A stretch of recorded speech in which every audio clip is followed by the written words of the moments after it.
बहुत ध्यान से सुनोगे, ये धारण करने योग्य बात है, चाहे भक्त हो चाहे ज्ञानी हो, दोनों में ये बात रहती है। देखना नेत्रेंद्रिय का कार्य है, पक्का पता है आपको। नेत्रेंद्रिय के सिवा आप देख नहीं सकते। आंख बंद हो तो भी जो हम देख रहे हैं अंदर, वो नेत्रेंद्रिय से देख रहे हैं। ये नेत्र गोलक है, इनके अंदर नेत्रेंद्रिय है। देखना नेत्रेंद्रिय, सुनना श्रोतेंद्रिय कान से, स्पर्श करना, स्पर्श का ठंडा गरम सुखद दुखद, ये त्वगेंद्रिय त्वचा, और सूंघना ये घ्राणेंद्रिय, और स्वाद लेना मीठा खट्टा चरफरा रसना रसेंद्रिय। 5 ज्ञानेंद्रियों के द्वारा देखना सुनना स्पर्श करना सूंघना और खाना होता, चखना स्वाद। ये इंद्रियां रस ले रही हैं, आप इनके दृष्टा हैं, आप थोड़ी भोग रहे हैं। स्वाद आप नहीं ले रहे, रसेंद्रिय ले रही। पर जब आप स्वाद ले रहे होते हैं रसेंद्रिय में तन्मय होकर, तब आपको ज्ञान नहीं होता, और ज्ञानी को ज्ञान रहता है वर्तमान में। जब इंद्रिय कह रही है बहुत मीठा है, तो उसका दृष्टा मात्र है कि रसेंद्रिय को अनुभव हो रहा है, मेरा विषय नहीं।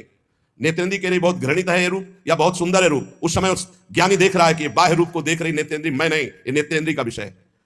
उपासक में तो इतना ज्ञान तो होना ही चाहिए कि जो इंद्रियां इंद्रियों में बर्ताव कर रही हूं मैं नहीं कर रहा हूं। पर लाखों उपासक में कोई 2-4 ऐसा चिंतन करता होगा, नहीं तो उस समय तन्मय होगा, बहुत मीठा है, आज हमने बहुत सुंदर प्रसाद पाया, बहुत आज स्वादिष्ट, आज बहुत बढ़िया इत्र था। भेद नहीं कर रहा हूं, अभेद दृष्टि से इंद्रिय शरीर इनमें तो दुर्गति, नाशवान में भेदभाव और सच्चिदानंद से भेदभाव, बड़ा सूक्ष्म विषय। तो देखना सुनना स्पर्श करना सूंघना खाना, ये 5 क्रियाएं नेत्रेंद्रिय श्रोतेंद्रिय त्वचा घ्राणेंद्रिय और रसेंद्रिय, इनसे होता है। अब चलना ग्रहण करना बोलना और मलमूत्र का त्याग करना, ये कर्मेंद्रियों से होता है। चलना पादेंद्रिय, कुछ पकड़ना ग्रहण करना छोड़ना, हाथों से हस्तेंद्रिय, बोलना इसी जबान में 2 इंद्रियां रसेंद्रिय और वाकेंद्रिय, एक कर्मेंद्रिय एक ज्ञानेंद्रिय। वाकेंद्रिय से बोलना होता है, और मल त्याग गुदाद्वार से होता है, और लघुशंका त्याग जनेंद्रिय से होता है। ये 5 कर्मेंद्रियां हैं। कर्मेंद्रिय और ज्ञानेंद्रियों को हम जानने वाले, हम कर्मेंद्रिय और ज्ञानेंद्रिय नहीं है।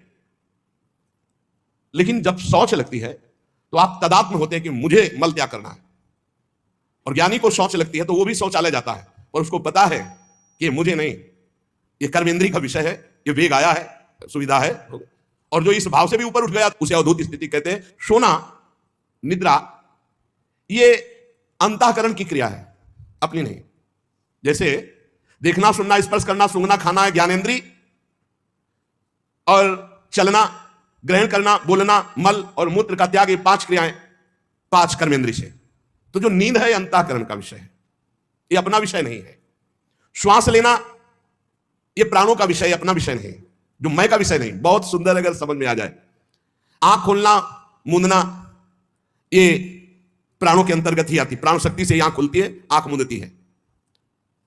ज्ञानेंद्रियां कर्मेंद्रियां अंतःकरण प्राण उप प्राण, ये मैं नहीं हूं। मैं भगवान का अंश निर्मल आप्त काम पूर्ण काम चेतन सहज सच्चिदानंद हो, इन्हीं में तन्मयता करके हमारी दुर्गति हो गई है। संपूर्ण क्रियाएं प्रकृति से प्रकृति में हो रही हैं। शरीर प्रकृति का, इंद्रिया प्रकृति का, मन प्रकृति का, बुद्धि प्रकृति का, प्राण प्रकृति के, प्रकृति का प्रकृति में आप इसमें तन्मयता करके कर्ता भोक्ता भावन के दुर्गति को प्राप्त हो रहे हैं। स्वयं के द्वारा कोई भी क्रिया न कभी हुई है, ना होगी और ना भी है। अकर्ता आप है तो फिर आपको दंड कैसे मिला? तन्मयता के कारण। आपने इन कर्मों के कर्ता भाव को स्वीकार किया और तन्मय हो गए। यही कर्ता भाव हमको हटाना, चाहे भक्ति से हटा ले चाहे ज्ञान से हटावे।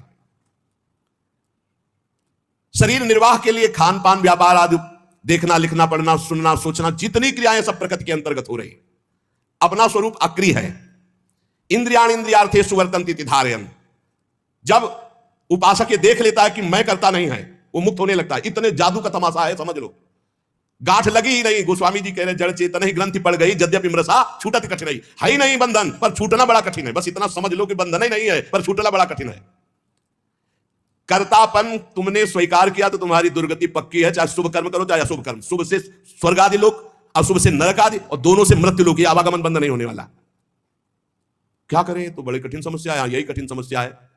ज्ञानेंद्रिय कर्मेंद्रिय अंतःकरण प्राण उपप्राण, ये सब प्रकृति के हैं ढांचा सहित। शब्द स्पर्श रूप रस गंध, ये प्रकृति के हैं। 5 ज्ञानेंद्रियां उनको प्रकृति में भोग रही। इंद्रियां इंद्रियों में विषयों में बरत रही हैं। आप इनको देख रहे हैं, दृष्टा हैं, पर आप तन्मयता कर लेते, मैंने देखा, तो फिर उसका दंड भी तो भोग मिलेगा। क्या देखा और कैसे देखा? मैंने सूंघा, मैंने बोला, मैंने चखा, मैंने सुना, मैंने किया, तो उसका भी आपको हिसाब देना पड़ेगा।